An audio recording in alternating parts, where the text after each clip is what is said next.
Jaya Radha Madhava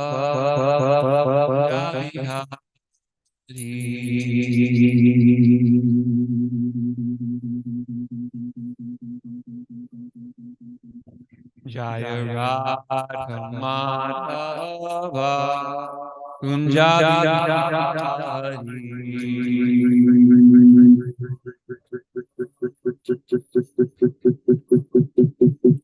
Jaya Jaya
Krishna, Krishna, Krishna,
Swami said,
Thanks, bro.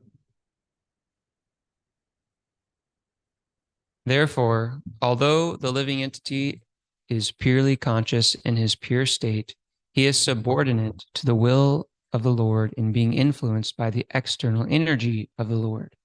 In Bhagavad Gita 15:15, also the same thing is confirmed. The Lord is present within the heart of every living entity, and all the living entities' consciousness and forgetfulness are influenced by the Lord. Now, the next question automatically made will be why the Lord influences the living entity to such consciousness and forgetfulness. The answer is that the Lord clearly wishes that every living entity be in his pure consciousness as a part and parcel of the Lord, and thus be engaged in the loving service of the Lord as he is constitutionally made. But because the living entity is partially independent also, he may not be willing to serve the Lord, but may try to become as independent as the Lord is.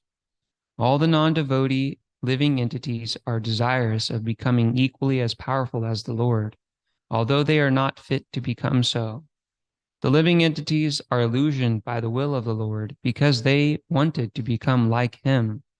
Like a person who thinks of becoming a king without possessing the necessary qualification. When the living entity desires to become the Lord himself, he is put in a condition of dreaming that he is a king.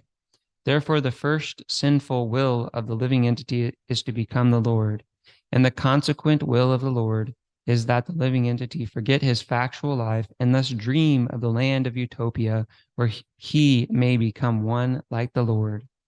The child cries to have the moon from the mother, and the mother gives the child a mirror to satisfy the crying and disturbing child with the reflection of the moon.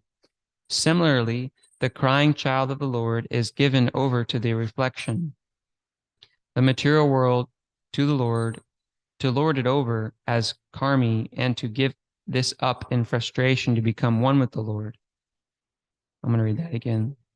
Similarly, the crying child of the Lord is given over to the reflection, the material world, to lord it over as karmi, and to give this up in frustration to become one with the Lord. But these stages are dreaming illusions only. There's no necessity of tracing out the history of when the living entity desired this. But the fact is that as soon as he desired it, he was put under the control of Atmamaya by the direction of the Lord. Therefore, the living entity in his material condition is dreaming falsely that this is mine and this is I. The dream is that the conditioned soul thinks of his material body as I, or falsely thinks that he is the Lord and that everything in connection with the material body is mine. Thus, only in dream does the misconception of I and mine persist life after life.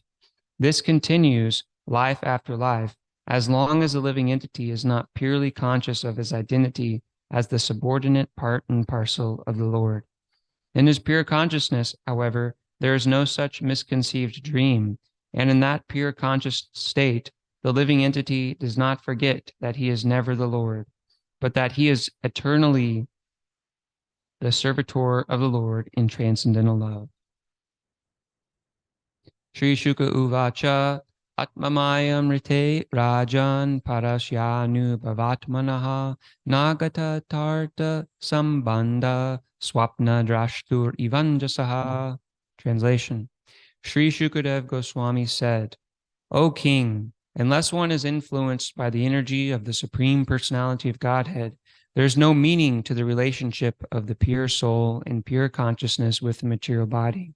That relationship is just like a dreamer's seeing his own body working. Maharaj, would you like to enlighten us?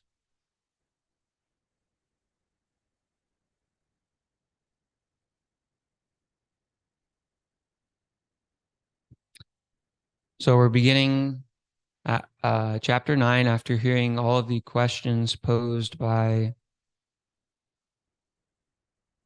King Parikshit, and slowly but surely Maharaj Shukadev Goswami will answer them. And his first answer to all of his questions is that one may one may be in many different relationships, but they are all like a dream unless the person is in pure consciousness and they're interacting in the one true relationship that we're all capable of having, and that is with Krishna. And along with the relationship with Krishna, we can also have pure relationships with other devotees, as long as it's in relationship to our relationship with Krishna. So if it's not one of these relationships, then like Shukadev Goswami is saying, he is in a dream, because that relationship is temporary, uh, and it's real, but it's also an illusion to the factual existence of the living entity. So Prabhupada in his purport is saying that Shukadev Goswami is answering Maharaj Parikshit perfectly, and that he's elucidating the fact that we're all in this conditioned world. We're under the control of Krishna's external energy called Atma Maya. And this external energy is controlling us, and it's controlled by the Lord. So the Lord is in control of his internal energy and also in control of his external energy, as is said in the Bhagavad Gita. I'm not remembering the verse. I believe it's in chapter 7.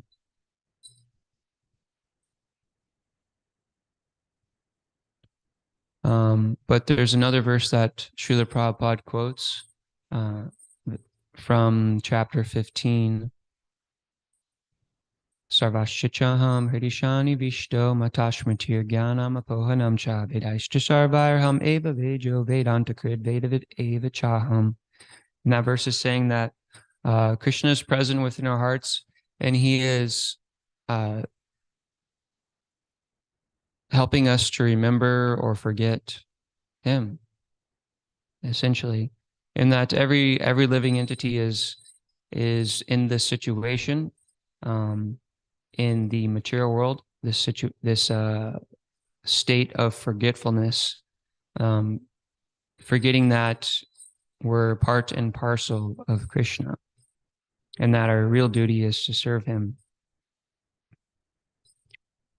And the next part of the purport, Prabhupada is answering the question that a lot of devotees or bhaktas eventually have in Krishna consciousness, because they're studying, the text, the Bhagavad Gita, and then they start to wonder, okay, if Krishna loves us so much and Krishna wants us to serve him so much, then why have we become forgetful of Krishna? And Prabhupada so nicely answers the question. And he's saying that at first he's saying that Krishna, he wants every living entity to be in to be in pure consciousness, meaning be in full knowledge that every person, every living entity is a part and parcel of Krishna, and that we are eternal servants of Krishna. But Krishna doesn't do that by force. He's not a dictator, you could say. He gives the living entity minute independence. And this gives the living entity the opportunity to fully and lovingly serve the Lord. Because there would not be any love if it was by force. That would be outside the definition of love, which is love takes two persons. You can't necessarily, or you can't love the universe, because the universe is not a person, and it can't reciprocate with that. Love has different qualities, and those qualities have to be shown by the two persons, at least two persons that are involved in the interaction.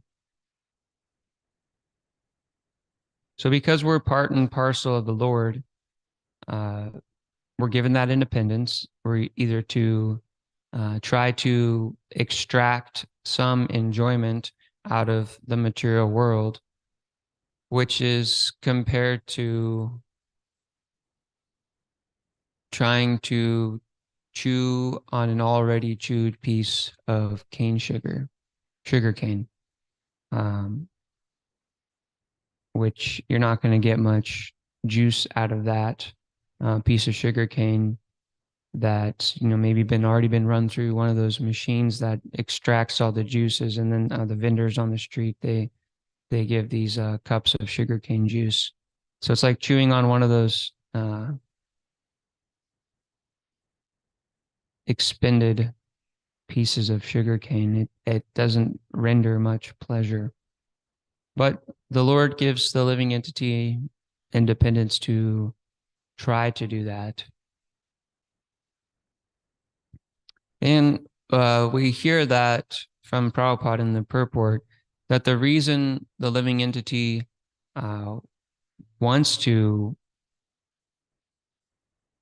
or becomes separated from the Lord and wants to enjoy separate from the Lord is because ultimately the living entity wants to become as powerful as the Lord. He becomes in an envious state and tries to enjoy separately from him.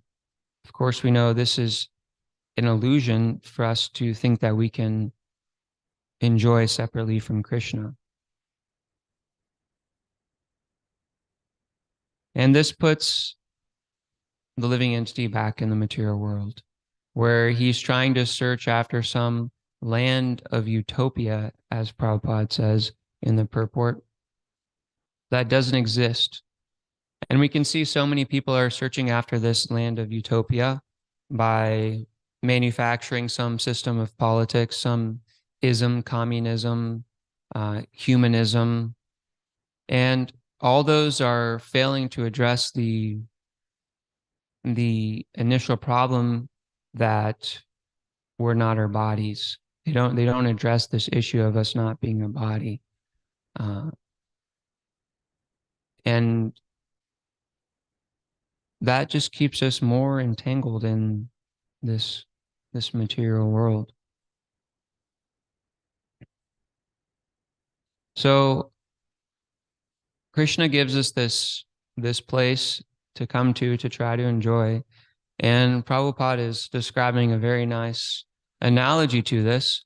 Us trying to enjoy is a child may be crying to his or her to her to his or her mother, please give me the moon. The child looks up at the sky and saying, please give me the moon. I really want this moon. And just to satisfy the child, the mother gives the child a mirror which reflects the moon. So the child is not actually given the moon, but is given a reflection of the moon, which might satisfy the child for a moment, but ultimately it doesn't grant one actual happiness. It's temporary. So just like the material world, this is happening. We're given so many different types of so-called pleasures,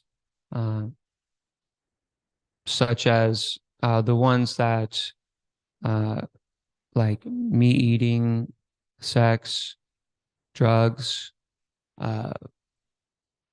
Those are more gross types of pleasure. And then there's more like family life, like more subtle types that people don't necessarily think are part of this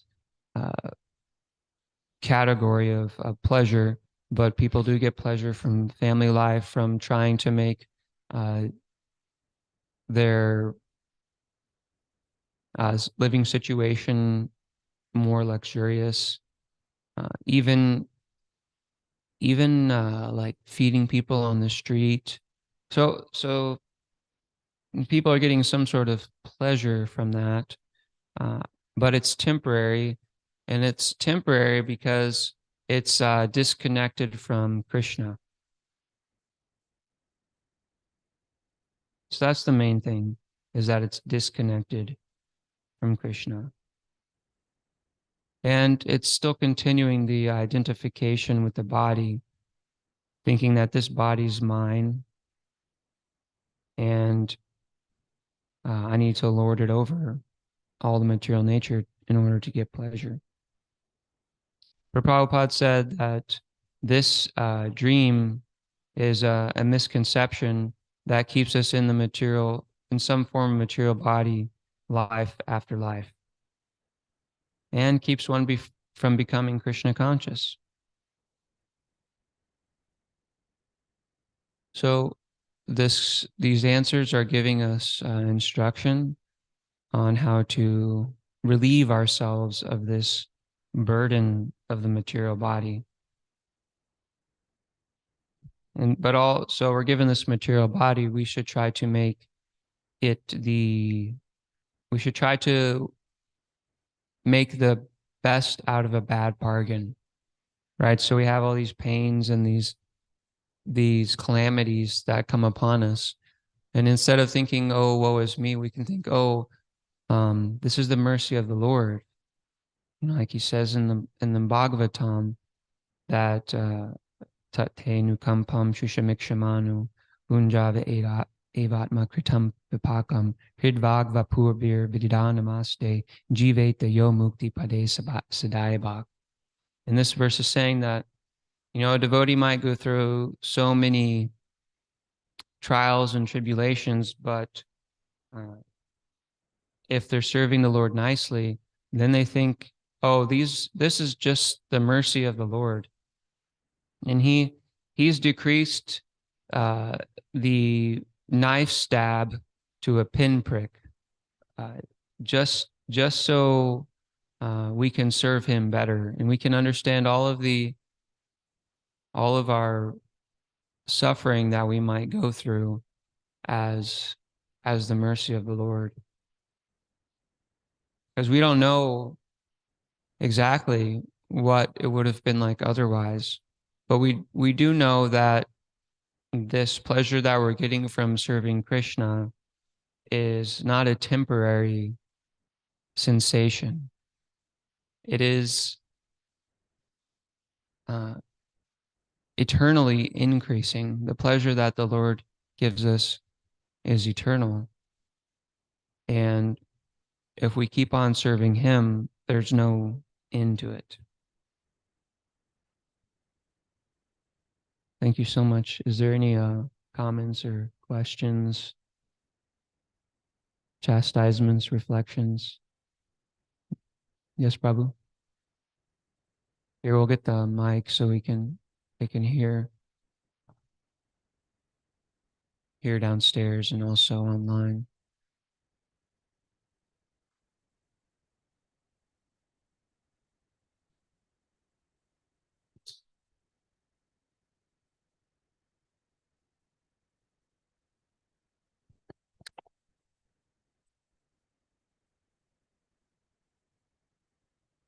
Trikeshwar Prabhu, thank you for your nice stream of Bhagavatam class.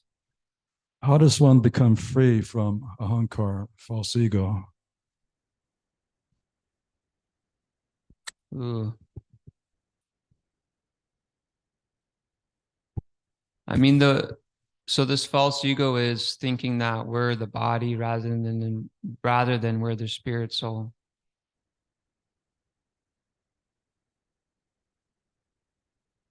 So it's that verse in the third chapter of Bhagavad Gita. Kartaham iti manyate. Ahankara vimudatma kartaham iti manyate. So the living entity is thinking that he's enjoying, but actually it's just all these things are being carried out by material nature. So one is like, okay, understanding from the Bhagavad Gita, okay, I'm a spirit soul. I have a false ego. I'm not my body. All these basic teachings. But then okay, we can understand that philosophically, I'm not my body. But then Krishna is saying that in order to get to him, the only way to get to him is through service. Vakchamama Vijananti Avanyas Chasmi Tatvata Tatvato. Yeah. Saying only by devotional service can one attain the kingdom of God. Vishite Tadanantaram. So in order to get that, we have to be relieved of the false ego.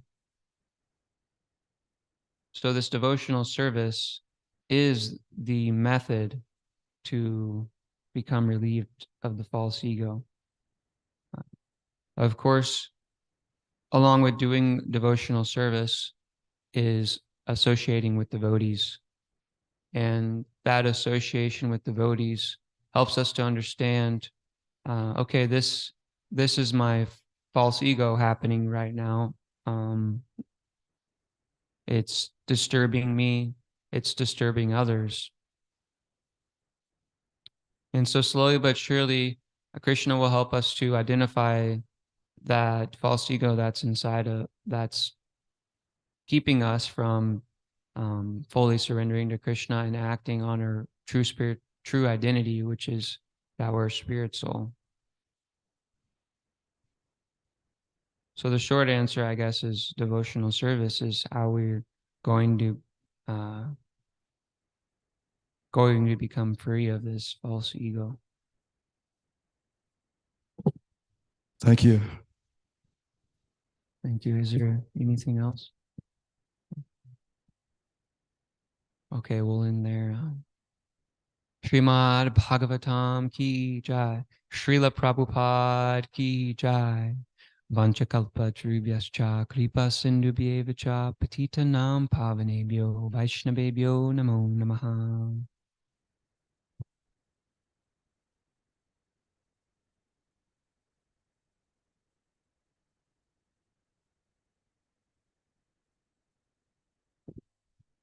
Before breakfast, can the devotees please bring in groceries from the minivan for the Sunday feast preparation? Jai groceries. Jai, Sunday festival ki jai. Jai.